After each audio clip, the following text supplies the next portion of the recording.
মা গো, ও মা, দেখো বাবার জীবন কত সুখী। দেখো মা, এই যে ভাত রান্না করছে, যে ভাত হয়ে গেছে প্রায়। তারপর হচ্ছে এই যে সালন মাছ রান্না করছে আজকে, এগুলো একটু গরম করব। গরম করে তারপর সিঁড়ি খাবো। দেখেন, এই রুমে কোনো কেউ নেই, আমি একা রান্না করতেছি, সবাই ঘুমাইতেছে। যখন আমার রান্নাটা শেষ হবে তখন সবাইকে ডেকে দিতে হবে।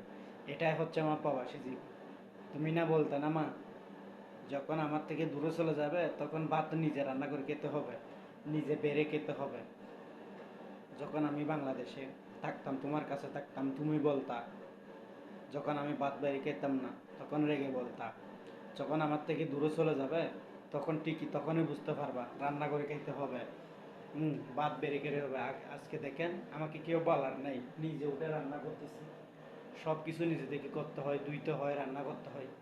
এটাই মা, প্রবাস জীবন। অনেক কষ্টের প্রবাস জীবন মা। আমার মতো হাজারো প্রবাসী এরকম কষ্ট করে, বুকের ভিতর চাপা রেখে কষ্ট। সবাই এরকম কষ্ট সহ্য করে শুধু ফ্যামিলিদের একটু হাসি ফোটানোর জন্য, ফ্যামিলিদের একটা, মা বাবাকে একটা হাসি ফোটানোর জন্য, সুখে শান্তি রাখার জন্য। সেটাই চাই প্রত্যেক প্রবাসী, সবাই চায়।